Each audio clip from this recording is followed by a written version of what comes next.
You're listening to the Options Insider Radio Network, the home of the Options Podcast. For more quality options programs, visit theoptionsinsider.com or search for Options Insider Radio Network in your podcast provider of choice. Listeners can also access all of our programming through our mobile app available in the iTunes and Google Play stores. Select programs are also available via live stream at mixlr.com/options-insider. That's mixlr.com/options-insider. Don't forget to follow along with your favorite programs and submit your own questions for the hosts at twitter.com/options, stocktwits.com/options, facebook.com/theoptionsinsider, or via questions at theoptionsinsider.com.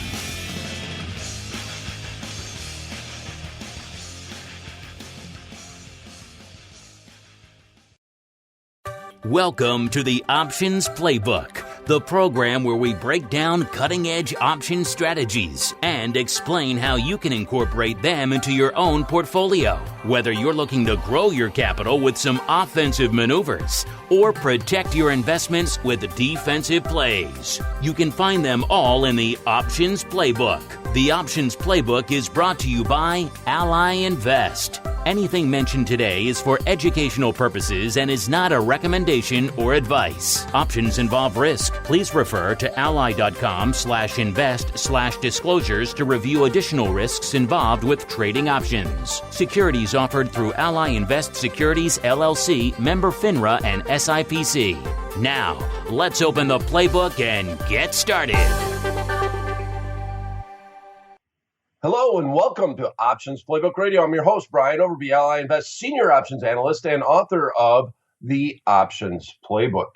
All right. Well, last week we went to a strategy that I've talked about quite a bit on Options Playbook Radio and through my years, in that it's a rinse and repeat strategy. In the S&P 500 index, there are a couple of things that I like to do when conditions get right to do them in the S&P 500 index. And that index is a very interesting index in that it has a lot of expirations. It's a fairly liquid index, even though it's not 100% transparent exactly where the markets are at. You just got to kind of find them, but you usually do get pretty good fills in it. And it's a 4,000 point index. So you have very expensive option contracts. And when you have very expensive option contracts, that always changes everything up, in that your short-term weekly options are very interesting from a pricing perspective to put interesting trades together. And I've looked at skip strike butterflies, obviously the good old iron condor. But one of the things that I like to do in the SPX is try to sell the at-the-money option contract and all that juice in the short term. So last week we did this trade once again, and we always have a hedge with our trade. And we talked a little bit about it last week, but this week we really don't need to get into the hedge. And part of the reason why is that the trade actually worked out. And sometimes on Options Playbook Radio, when we do get the direction right, it's not as interesting because we can't talk about an alternative trade, or it isn't quite as apparent as to what we would have done if the market went against us.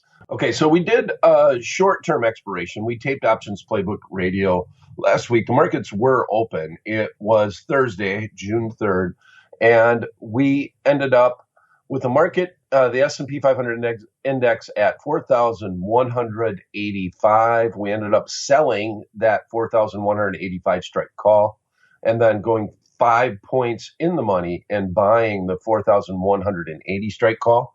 And the market has actually gone up. It hasn't done much but gone up since that day. Now, the market kind of opened up the next day. You could have potentially even got out. Right now, the market is at 4,230. This trade is in the money. At expiration, one of the great things about the S&P 500 index is you don't necessarily even have to do anything. You can try to trade out of it, but as long as it's above that, our sold strike price of 4,185 is a cash settled index. So all that happens is the cash goes from someone's account into your account on that expiration date. There's no buying and selling of the actual stock. So that's one of the benefits of trading in the S&P 500 index. And that's a fairly big benefit relative to trading something like the SPY, which is a ETF, is the ETF that basically tracks the S&P 500 index. It's one of the most popular ETFs out there and liquid. And in that instance, when you're trading an ETF, you're actually buying and selling the stock. There is a dividend that's paid on it, and there's different tax ramifications. So there's just a lot to think about when you're doing these type of strategies. But one of the biggest things I like about the S&P 500 index is the amount of juice, and that you have many different expirations that you can choose from. You can really craft your strategy. But we put this together on a Thursday with a Friday expiration. If I do have increased volatility, and right now we see the VIX index trading at 17, and that VIX still being up around the 20 level, makes this trade interesting to sell that at the money vol the way that we talked about it. And it also allows you to then adjust the trade. One of the reasons why you can adjust trades is that you need some premium left in the option contract to make an alternative trade interesting. And if you did it on a Thursday going all the way till Friday, 1 day's worth of time premium in the S&P 500 index is a lot. So if it does go against you, what we were looking to do is to actually roll into a butterfly.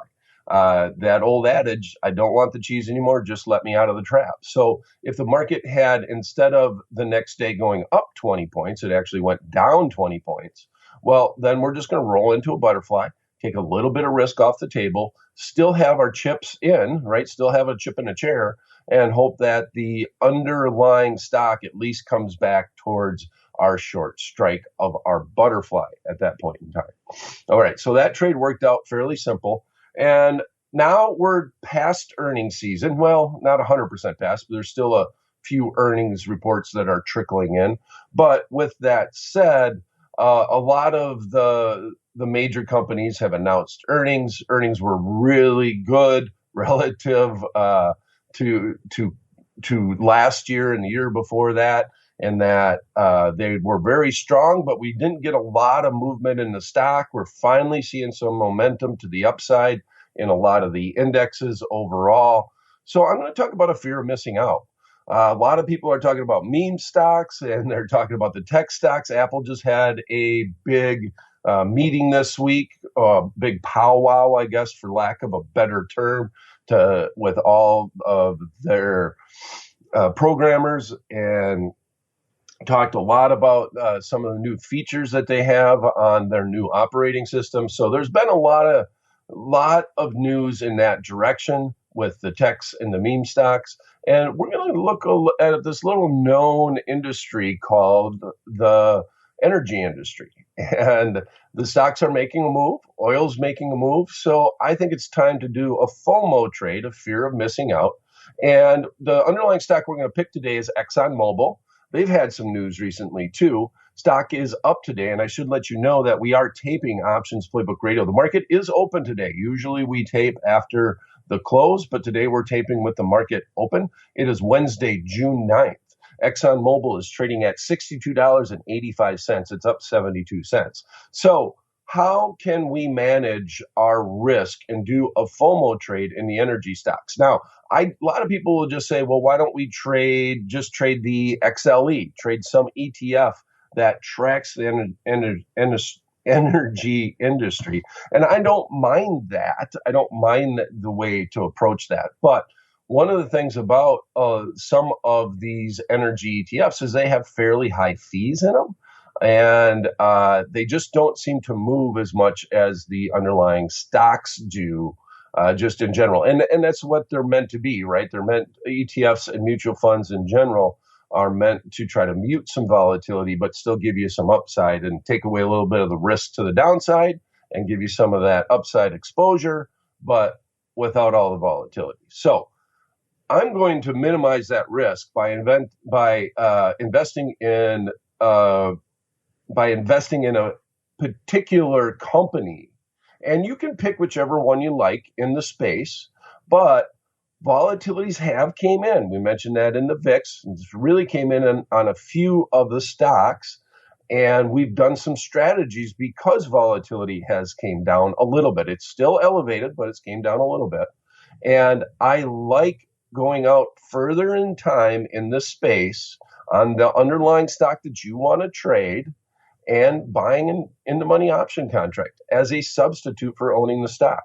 You're managing your risk that way. And these options on ExxonMobil in general, being a $62 stock, not extremely expensive. And we're going to go all the way out to that January expiration. That January expiration is 226 days away. We're going to go down and buy an 80 delta option contract that's going to give us some exposure. And the 55 strike call on the January expiration, which is 226 days away, is trading at $9.20 by $9.35. And that's always the issue with buying longer term leap options as a substitute for the underlying stock is the width, the bid and ask of the markets. A lot of times you get $1, $2, $3 wide bid ask spreads. But in our situation here, it's fairly tight for a leap option contract. We have open interest of around 25,000 contracts. Volume today, the market has just opened, but the volume is at 32 contracts in general. So there are certain stocks where doing a long-term leap option as a substitute for the underlying is a feasible strategy to do. And even if I get a little deeper in the money, the markets are still fairly tight in ExxonMobil. Now, there is some news coming out. Oil inventories are coming out today. I don't know exactly when. Maybe they already have. But with that said, I just think that this is the one industry that has been clawing back. It's been doing well recently, but it's still not back to its pre-pandemic highs. And so why not? If you're thinking about doing it, let's manage some of our risk and use a long-term, deep in the money, 80 delta leap option as a way to play in the space. So as opposed to buying 100 shares, if you were thinking about buying 100 shares, we're just going to buy one leap option. And if you're going to buy 200 shares, well, then you buy two leap options. It's that simple. You don't want to increase your leverage. So we need to think about, well, how many shares would you normally buy with the monies in your account? And so as opposed to just saying, well, I'm going to get more leverage and I'm only going to pay $9, let's call it $9.30 for this option contract, as opposed to paying $62,660 for 100 shares of the underlying stock. Well, I can buy a lot of these. And so I'm going to buy as many as I possibly can with those funds. No, that's not the concept here. The concept here is that I want to limit my risk. And if I buy this leap option as opposed to buying the underlying stock outright, I'm going to limit my risk, and my maximum risk here is going to be 14%. If all the premium came out and I lost that $9.30, which is the maximum I could lose. But I do have a lot of upsides. So for every point that it goes up, this option contract should go up about 80 cents. I'm getting that type of exposure. Now, I'm going to let you know one of the things about owning the stock, though, that's good about ExxonMobil is that it has a 5.6% annual dividend rate. So it does pay a strong dividend. And if you own the stock, you have rights to the dividend. But I want to let you know that you kind of get the dividend when you're buying leap options also, because if the stock does pay a big dividend, the call prices will be cheaper relative to the put prices on that same strike line, on that same 55 strike line. So the dividend is figured in to the pricing of the leap options. And if the dividend goes up, calls will go down and puts will go up. And that makes sense because the more of a dividend that it pays, when it pays that dividend, the underlying stock is going to go down by that amount. And if it goes down, it helps puts and it hurts calls. So guess what? The market has smart enough to figure that out and actually prices that in your call options, meaning that you have a lower overall risk to start with because you're getting that discount when you're buying those leap option contracts. All right. So with that said, it's a very simple, straightforward plan. If we buy the 55 strike call, and as I mentioned, $9.30 is about 15% of the underlying stock price. You might say, Brian, well, that's still a lot. I don't want to lose 15%. And I agree with you. That would be a lot. But one of the things that I always approach when I buy these leaps or these FOMO strikes is that I got to have a plan. And just like how we like to sell the at-the-money option contract in the S&P 500 index, we're going to actually take that same approach about it being at the money and getting some of that juice. So with the underlying stock right now, just about at 62.66, that's where it's at currently.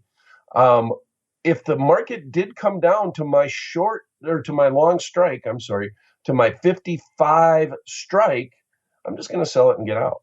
So if I get that move to the downside, what's wonderful about these leap options is that on the upside, the delta will gain, it will increase. So right now, stock's at 62.66. If it goes to 63.66, 64, we pick up delta.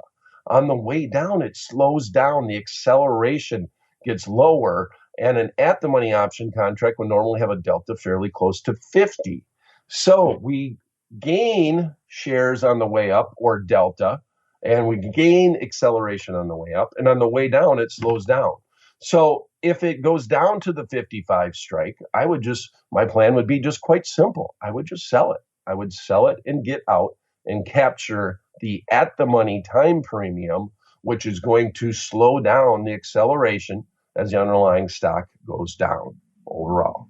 All right, so let's summarize this. We're going to do a fear of missing out trade here in an energy stock. We just happened to pick ExxonMobil. As always, this is not meant to be a recommendation. We're just trying to learn here. Part of the reason why we're going to do this is that the energy space is in the news a little bit this week, and it's finally making a little bit of a move to the upside. How can we participate without all the risk of actually buying the underlying stock outright?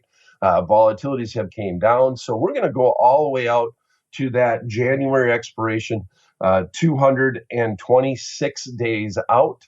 And we're going to go a little deep in the money, buy that 55 strike call. We're going to pick a little bit in the midpoint, just maybe give up a nickel or two from the a nickel or so from the midpoint. So we're going to pay $9.35. Our maximum risk on that trade then becomes $935 plus commissions to do that trade. It's always worth noting that ExxonMobil does pay a very big dividend, about 5.6% annually. And because of that, we're going to get a little bit of a discount when we go out and buy our option contract overall. So our max risk will then be that $9.35 or $9.30, $930 plus commission, and we still get all the upside. And notably, that option contract that we're looking at buying is trading at about a 24% implied volatility, which has came down precipitously over the last couple of months. So that's it for this episode of Options Playbook Radio. If you have a topic you'd like us to discuss on the show or a question you'd like us to answer on the program, you can send them directly to me at theoptionsguy@invest.ally.com. Please follow me on Twitter. My handle is @BrianOverby. And thanks for listening. We'll be back at the same time, same place next week. Until then, may all the options you bought finish in the money, and all the ones you sold finish out.